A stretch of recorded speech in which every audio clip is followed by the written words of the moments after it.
அழகே அழகு upcoming episode. நான் இப்போ தான் புதுசாக வீடியோ போட்டுட்ருக்கேன். வீடியோ பார்க்குறவங்க மறக்காமல் என்னோடய சேனலுக்கு ஆதரவு கொடுத்து சப்ஸ்கிரைப் பண்ணுங்கள், லைக் பண்ணுங்கள், பெல் ஐக்கானை கிளிக் பண்ணுங்கள். அது எனக்கு ரொம்பவே ஹெல்ப்ஃபுல்லாக இருக்கும்.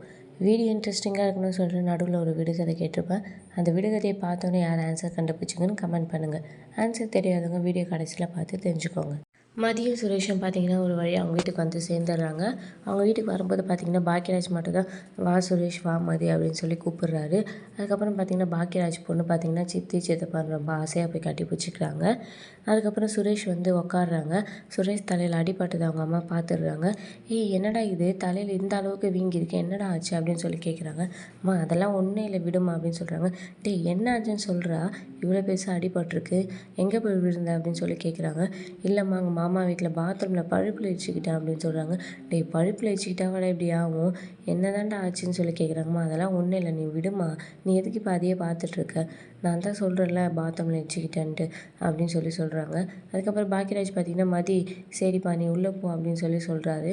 உடனே அவங்க அப்பா பார்த்திங்கன்னா ராகவன் ஒரு நிமிஷம் அப்படின்னு சொல்லிட்டு, இவ்வளோ பிரச்சனைக்கு அப்புறமும் நாங்கள் ஒன்று உள்ளே விடுறோன்னா இது எங்களோட பெருந்தன்மை. குடும்பம்னா சண்டை சச்சரவு பிரச்சனை இருக்க தான் செய்யும். ஆனால் எதுக்கு எடுத்தாலும் போலீஸ் ஸ்டேஷனுக்கு போய் நிற்கக்கூடாது. இதுக்கப்புறம் நாங்கள் போலீஸ் ஸ்டேஷனில் போய் தலை குஞ்சு நிற்கிற சூழல் வரக்கூடாது. அதுக்கேற்ற மாதிரி நீ தான் நடந்துக்கணும் அப்படின்னு பார்த்திங்கன்னா அட்வைஸ் பண்ணுறாரு. அதுக்கப்புறம் உள்ளே போ அப்படின்னு சொல்லி சொல்கிறாரு. அவங்க போகும்போதும் கூட பார்த்திங்கன்னா மலரையே தான் பார்ப்பாங்க. ஆனால் மலர் பார்த்திங்கன்னா அவங்கள திரும்பி கூட பார்க்க மாட்டாங்க. அவங்க சைலண்ட்டாக போயிடுவாங்க. அதை பார்த்த ராஜலட்சுமி பார்த்திங்கன்னா இப்போ தாங்க இவ சரியாக இருக்கா, அவள் பின்னாடியே போகாமல் அவள் பாட்டுன்னு அவள் வேலையை பார்க்க போயிட்டா பாருங்கள் அப்படின்னு சொல்கிறாங்க. கொஞ்ச நேரம் பொறுத்து பார்த்திங்கன்னா மதி வராங்க மலர்கிட்ட பேசுறதுக்காக. ஆனால் மலர் பார்த்திங்கன்னா அவங்கள எடுத்து கூட பார்க்க மாட்டேங்கிறாங்க. மலர் பார்த்திங்கன்னா அவங்களுக்கு சாப்பாடு ஏதாவது வேணுமா வேணாவா கேளு அப்படின்னு சொல்லி சொல்கிறாங்க. ஏன் நீங்களே கேளுங்கன்னு சொல்லி பாக்கியராஜ் அவங்க தங்கச்சி சொல்கிறாங்க. அப்புறம் பார்த்திங்கன்னா நான் சொல்கிறத மட்டும் நீ செய் அப்படின்னு சொல்லி மலர் கேட்குறா. உடனே மதி பார்த்திங்கன்னா நான் சாப்பிட்டுட்டு தான் வந்தோம் அப்படின்னு சொல்லிட்டு மலர்கிட்ட பார்த்திங்கன்னா நீங்கள் ஏங்க என்கிட்ட பேச மாட்டீங்களா, பேசுங்க, ஏன் இந்த மாதிரி பேசாமல் இருக்கீங்க அப்படின்னு சொல்லி கேட்குறாங்க. நான் ஏம்மா உங்ககிட்டலாம் பேசணும், எனக்கு தான் சுயமரியாதை இல்லையே, உனக்கு அது நிறைய இருக்குல்ல, உங்ககிட்ட நான் பேச வேண்டிய அவசியம் என்ன அப்படின்னு சொல்லி சொல்கிறாங்க. மதிக்கு அடுத்து என்ன பேசணுன்னே தெரியல. உடனே மலர் பார்த்திங்கன்னா ஐயோ நான் மேலே துணி காய போட்டிருந்தேன் அதை எடுக்கணும் அப்படின்னு சொல்லிட்டு நைஸாக அங்கேருந்து கிளம்பிடுறாங்க. அப்புறம் மதி பார்த்திங்கன்னா பாக்கியராஜ் கிட்டே கேட்குறாரு, நான் சொன்னதுனால அவங்க ரொம்ப ஹர்ட் ஆகிட்டாங்களா அப்படின்னு சொல்லி. அவங்களும் பார்த்திங்கன்னா ஆமாம் மதி அவங்க ரொம்பவே ஹர்ட் ஆகிட்டா நீ சொன்ன வார்த்தையினால், மதி போய் என்ன அப்படி சொல்லிட்டாலேன்னு சொல்லிட்டு புலம்பிகிட்டே இருந்தா என்கிட்ட ரொம்ப நாளாக அப்படின்னு சொல்லி சொல்கிறாரு. அப்புறம் மலர் எல்லாம் தூங்க வந்துடுறாங்க. மலர்கிட்ட பார்த்திங்கன்னா பாக்கியராஜ் படுத்துட்டு இருக்கும்போது பார்த்திங்கன்னா மதியக்கிட்ட பேச வேண்டியது தானேப்பா, நீ பேசலான்ட்டு ரொம்பவே ஃபீல் பண்ணாங்க அப்படின்னு சொல்லி சொல்கிறாங்க. ஆமாம் ஆமாம் நான் ஏன் பேசணும் அப்படின்னு சொல்லி மலர் கேட்குறாங்க. பேச வேண்டியது தானேப்பா, மதி பாவம்ப்பா அப்படின்னு சொல்லி சொல்கிறாங்க. ஆமாம் உங்களுக்கு உங்கள் அப்பா அம்மா பாவம், மதி பாவம், அக்கம் பக்கத்தில் இருக்கவங்க பாவம், சொந்தக்காரங்கள்லாம் பாவம், ஆனால் நான் மட்டும் பாவம் இல்லை. உங்கள் அம்மா அப்பா கிட்டே தான் என்னால் அந்த ரோஷத்தை காட்ட முடியல, அவகிட்டையாவது காட்டிட்டு போகிறேனே அப்படின்னு சொல்லி 2 பேரும் கத்தி பேசிகிட்டு இருக்காங்க. உடனே தூங்கிட்டு இருக்க அவங்க பொண்ணு பார்த்திங்கன்னா எந்திரிச்சிடுறாங்க. அதுக்கப்புறம் ஒன்றும் இல்லை தூங்க வைக்கிறாங்க திரும்பவும். அதுக்கப்புறம் பார்த்திங்கன்னா அவர் எவ்வளோ சொல்கிறாரு, ஆனாலும் மலர் பார்த்திங்கன்னா எதையும் கேட்குற மாதிரி இல்லை. சரி நீ என்னை அன்பிளாக்காவது பண்ணு அப்படின்னு சொல்லி சொல்கிறாரு. நான் எதுக்கு அன்பிளாக் பண்ணும், என்னால் அன்பிளாக்லாம் பண்ண முடியாது அப்படின்னு சொல்லிட்டு மலர் சொல்கிறாங்க. நான் எதுக்கு உங்களை அன்பிளாக் பண்ணணும், ₹100 பால்கோவா வாங்கி கொடுத்தா நான் சமாதானம் ஆயிடுவேன்னு சொன்னீங்களே அதுக்காகவா, இல்லை நீங்கள் தேவையில்லாமல் நான் அப்பப்போ ஹர்ட் பண்ணுறீங்களா அதுக்காகவா அப்படின்னு சொல்கிறாங்க. உடனே பாக்கியராஜ் பார்த்தீங்கன்னா இனிமேல் சத்தியமாக நான் உன்னை ஹர்ட் பண்ண மாட்டேன், உங்ககிட்ட இனிமேல் அது மாதிரி பேச மாட்டேன், என்னை அன்பிளாக் பண்ண அப்படின்னு சொல்கிறாங்க. மலர் பார்த்தீங்கன்னா என்னால் பண்ண முடியாது அப்படின்னு சொல்லி சொல்கிறாங்க. பாக்கியராஜ் திரும்ப திரும்ப கேட்குறாரு. அவங்க அதெல்லாம் என்னால் பண்ண முடியாது அப்படின்னு சொல்லிட்டு குட் நைட் சொல்லி படுத்துடுறாங்க. குட் நைட் சொன்னால் படுத்துடணும் அப்படின்னு சொல்லிட்டு ஒழுங்காக படுங்கன்னு சொல்லி பாக்கியராஜையும் படுக்க சொல்கிறாங்க. பாக்கியராஜ் தூங்கிடுறாரு. பாக்கியராஜ் தூங்கினதுக்கப்புறம் பார்த்திங்கன்னா மலர் பார்த்திங்கன்னா ஏதாவது பேசி என்னை வந்து நீ நைஸ் பண்ணிடுவல அப்படின்னு சொல்லிட்டு அவரை பார்த்திங்கன்னா அவர் தூங்குறதை பார்த்து ரசிக்கிறாங்க. அதுக்கப்புறம் அவங்க பாக்கியராஜ் நம்பரை நைட்டே பார்த்திங்கன்னா அன்பிளாக் பண்ணிடுறாங்க. அதுக்கப்புறம் மதியையும் சுரேஷையும் காமிக்கிறாங்க. மதி பார்த்திங்கன்னா அவங்க ரூமில் சைலண்ட்டாக உட்காந்துருக்காங்க. சுரேஷ் பார்த்திங்கன்னா போய் ஃப்ரெஷ்அப்லாம் ஆகிட்டு வந்துட்டு பார்த்திங்கன்னா அந்த எல்லா துணியும் மாற்றின துணியெல்லாம் பார்த்திங்கன்னா மூலையில் தூக்கி விசிறடிக்கிறதுக்காக போவார். அந்த சமயம் மதியை பார்த்துட்டு பார்த்திங்கன்னா எல்லாத்தையும் எடுத்துகிட்டு போய் அங்கே இருக்க அந்த பக்கெட்டில் பார்த்திங்கன்னா கரெக்டாக போட்டுடுறாரு. அதை பார்க்குற மதியை பார்த்திங்கன்னா பரவாயில்லையன்ற மாதிரி ஒரு மாதிரி யோசிக்கிறாங்க. அதுக்கப்புறம் சுரேஷ் பார்த்திங்கன்னா கண்ணாடி முன்னாடி நின்றுன்னு பார்த்திங்கன்னா அவருக்கு தலையில் அந்த அடிபட்டு வீங்கியிருந்த அந்த காயத்தையே பார்த்துட்ருக்காரு. மதி பார்த்திங்கன்னா கண்டுக்காத மாதிரி இருக்காங்க.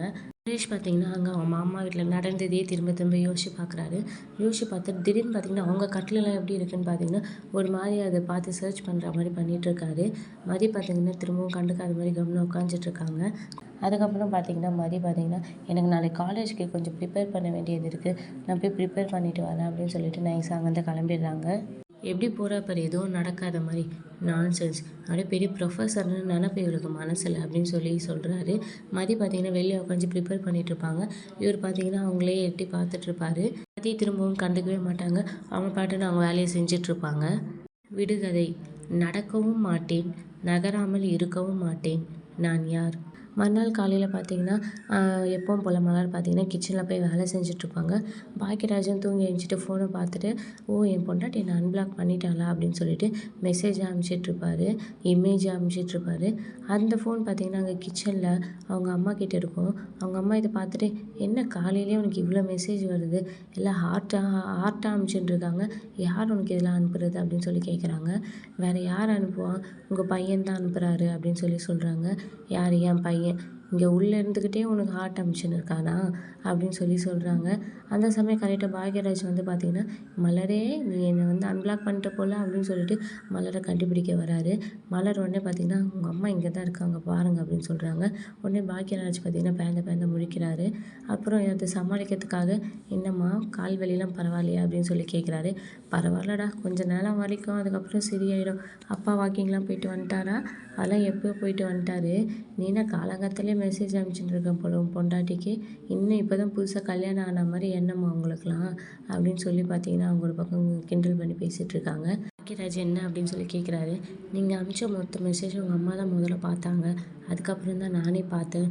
ஹார்ட்லாம் அனுப்பிச்சிங்களா, ஹார்ட்டு அதெல்லாம் பார்த்துட்டு கேட்டாங்க, காலையிலேயே உனக்கு யார் இதெல்லாம் அனுப்புறதுன்னு சொல்லி நான் தான் சொன்னேன் உங்கள் பையன் தான் அனுப்புவார், வேறு யார் அனுப்புவாங்கன்னு சொன்னேன் அப்படின்னு சொல்லி சொல்கிறாரு. அவர் திருன்னு முழிக்கிறாரு. அந்த சமயம் பார்த்திங்கன்னா மதி வராங்க.